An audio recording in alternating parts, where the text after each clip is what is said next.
មានតែប៉ុនមួយទេអត់ដល់អត់ត ពី មាន ពីអត់ ពូក្មួយ ពូក្មួយ អូពូមិនបានបងយកគឺដល់ស្នេហាបានមិនស្នេហាធ្វើឈឺចាប់ bạn vậy không អេ អត់ដាក់ខ្ញុំឃើញបឿក មក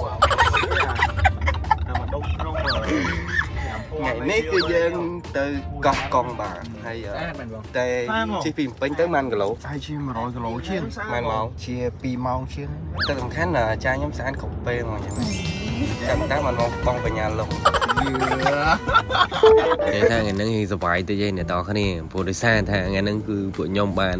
នាំគ្នាចេញដំណើរទៅលេងនៅគេហៅកោះកុងឆ្នេរនេសាទអីចឹងណាអ្នកតគ្នាហើយការធ្វើដំណើរហ្នឹងចេញតាមផ្លូវលបឿនលឿនគេហៅផ្លូវ highway ចឹងណាខ្ញុំមិនដឹងមិនអីអត់តែជិះផ្លូវលបឿនលឿនគឺចូលចិត្តមើលទេសភាពខ្លាំងមែនតើព្រោះដោយសារតែនៅតាមដងផ្លូវលបឿនលឿនហ្នឹងគឺទេសភាពចេញមកគឺធម្មជាតិអីចឹងណាហើយមានភ្នំមានអីចឹងទៅសារតែទេសភាពវិសាលពេកហ្នឹងឯងមិនធ្វើឲ្យពុកម៉ាក់ខ្ញុំដេកលក់ហ្នឹងចេះប្រហែលជាប្រហែលម៉ោងមកដល់47វិញដល់ហ្នឹងគេហៅ47អ្នកនរគ្នាពួកខ្ញុំឈប់ញ៉ាំអីចឹងណាព្រោះដោយសារតែពីម្ពិញពួកខ្ញុំអត់ទាន់បានញ៉ាំអីទាំងអស់គ្នាអញ្ចឹងទៅញ៉ាំអីសិនបានទៅដល់ឆ្នេរនេសាទ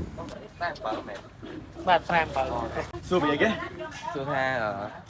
tên là bói bạn nhắm thấy mình còn xe mà អូបើឲ្យញ៉ាំមានអង្សាបាទបើមានអង្សាពូបើឲ្យគេញ៉ាំមានអង្សាហ៎ពូមានតែប៉ុនមួយទេ ở đó là ពីពី អេ អ ក៏ ត់ មាន ពូក្មួយ ពូក្មួយហ៎អូចឹងទៅកំមុំចាស់អេកន្លះ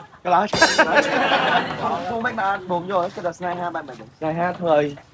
ឈឺចាប់ bạn vậy không អេ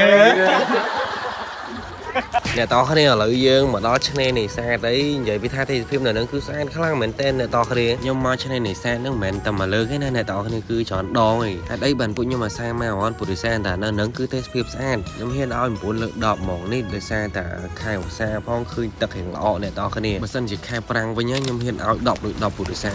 តែពេលផឹកគឺឃើញស្អាតមកមានព្រះអាទិត្យរះមានព្រះអាទិត្យរៀបផ្លេចទៅខែប្រាំងគឺស្អាតខ្លាំងហ្មងហើយបើនិយាយពីទឹកគឺទឹកថ្លាអញ្ចឹងណាអ្នកតគ្នាចឹងអ្នកនរគ្នាបើសិនជា set stress ពីការងារមកលេងតិចទៅណាមួយចិត្តពេញដែរទេអ្នកនរគ្នាជិះពីពេញមកតែ3ម៉ោងទេហើយជិះតាមផ្លូវលឿនលឿនទៀតគឺអែមខ្លាំងមែនតើអញ្ចឹងវីដេអូខ្ញុំគឺមានតែប៉ុណ្្នឹងទេអ្នកនរគ្នា